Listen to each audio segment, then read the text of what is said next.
Nithyananda. Internationally, it is recognized that a media channel, which is disseminating information to the mass, is expected to follow five basic elements, starting from being truth and accuracy, independence, fairness and impartiality, accountability, and humanity, to say the least. But unfortunately, many media houses, including the Ruetir channel, seems to fail miserably in this. And this video is in response to the recent article from the channel called Reuters. Yes, we do acknowledge that media plays a very crucial role in spreading the right information to people and forming the right opinions and conclusions to people. But it's alarming to see media channels spreading hate speech, media's unethical stance, and systematic disinformation campaign and perpetuating further persecution to our already marginalized indigenous Hindu communities that are represented by KAILASA. There are always two sides to every story, and it is important that the media, which plays the crucial role of spreading the opinions amongst people, does the basic fact check, presenting both the sides of the story and letting the readers, the viewers, each of us come to the right conclusions. Absolutely, and it's so unfortunate that till date, none of these media houses have even contacted us or attempted to contact us. And we strongly condemn any such Hindu-phobic, racist, lawfare and disinformation systematically perpetrated through such articles, which, as history has shown,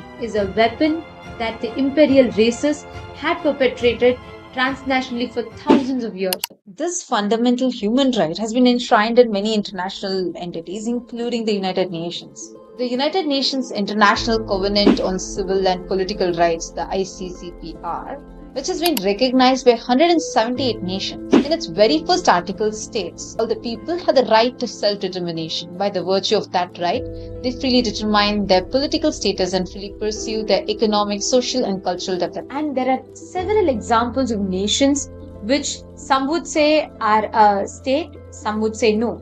But they exist with their inherent right of self-determination. Self-determination is a human right. Countries like Palestine, Kosovo and Taiwan exercise this right to self-determination, and they exist.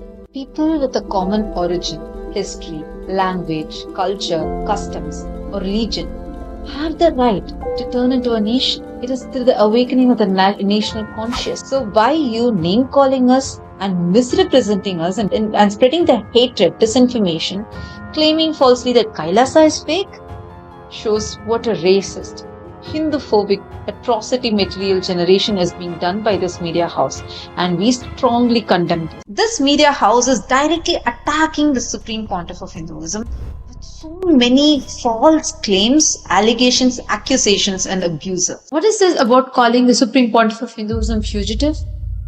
Firstly, the Supreme Pontiff of Hinduism is not a fugitive. The Supreme Pontiff of Hinduism, Bhagavan Nithyananda Paramashivam, is persecuted solely for the purpose. He is standing up for Hinduism, unapologetically being the voice for 2 billion of us Hindus. The persecution is so severe, his basic fundamental human rights have been denied, which is well documented with a plethora of evidence. No international body, including the Interpol, has ever called Swamiji, the Supreme Pontiff of Hinduism, a fugitive. In fact, Interpol rejected any request to issue any notices for the Supreme Pontiff of Hinduism, Bhagavan Nithyananda Paramashivam, based on the evidence that was presented to them. This clearly establishes that the statements made by Ruetir falsely accusing the Supreme Pontiff of Hinduism are baseless and frivolous. More than 10 years ago, the Supreme Pontiff of Hinduism was exonerated by the US court. Not just that, the court also fined the false victim nearly $500,000 in fine. The omission of such an important fact, where the US court has exonerated the Supreme Pontiff of Hinduism by the media channel, reflects journalistic non-integrity. False accusations are strong indicators of journalistic non-integrities of the authors, the editors and the publishers, including the Ruetir channel. In addition to all of this, Many world-renowned in human rights advocates like the King's Counsel, Mr. Jeffrey Robertson, have given independent reports and legal opinions attesting to the fact the allegations on the Supreme Pontiff of Hinduism are all false. By the repetitive use of words like fake country, Reuters, you are brutally denying the very existence of Kailasa, and doing so you're denying the very purpose and the need of Kailasa. Hindus have been orphaned through centuries of persecution. By your denial, you're denying that very persecution, the colonization and the brutal Holocaust that the Hindus have faced for centuries together.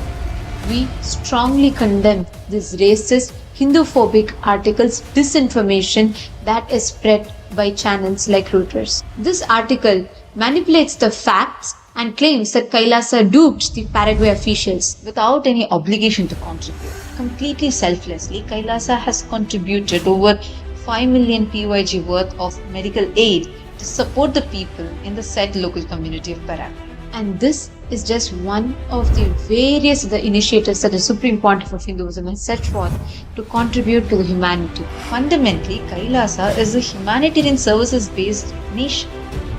And this aid is not collected, gathered through taxes like how many other established nations are. But instead, it is raised through the sheer hard work, immense sacrifices of the Supreme Pontiff of Hinduism, Bhagwan Nithyananda Parameshwar, and the contributions of the hardworking individuals of the persecuted minority indigenous community who see the Supreme Pontiff of Hinduism's hard work, relentless sacrifice and the unshakable commitment towards the mission. Kailasa is real. Kailasa is recognized international body and has established bilateral relations and has not scammed anyone.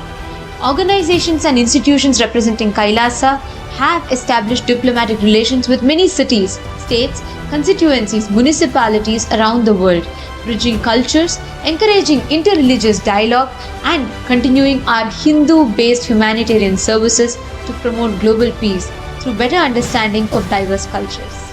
It's really unfortunate that the Hindu-phobic, racist articles, media such as the Ruetir, does not even want to acknowledge or even look into the basic fundamental facts or see what Kailasa has not just committed, what it has already delivered. The Supreme Pontiff of Hinduism over last 30 years has been providing free education to the world. In fact, I have graduated from Kailasa's Nithyananda Rajya Gurukul and studied in the university, the world's largest Hindu university, which is the Nithyananda Hindu University, which is completely available free of cost. In addition to this, the Supreme Pontiff of Hinduism has launched various initiatives which Kailasa for the last 30 plus years has been continuously extending to the humanity. For example, over 1 billion free organic sattvic meals have been served to people, medical aids, setting up free medical camps, providing free accommodations to people, attending to the people in need, attending to disaster relief camps. So many initiatives like this are being actively extended to humanity in Kailasas, which are spread in over 150 countries around the globe. Including during the pandemic time, when the multi-layered preventive quarantine methods were enabled in multiple Kailasas across the globe, irrespective of race, religion, caste, nationality or gender, everyone were warmly welcomed and all of these services were provided completely free of cost, not just helping a few people, but transforming their lives, saving lives throughout the pandemic. And what we are telling you is just some of the thousands of initiatives that are actively happening, changing lives every single day, making a difference to the people in need. We would like to put an end, a full stop, to this continuous, relentless persecution and attack on Kailasa, attack on the Hindus, the indigenous minority Hindu communities. And we call upon the Reuters channel to publish an official apology for spreading hate speech, disinformation, Hindu-phobic, racist articles.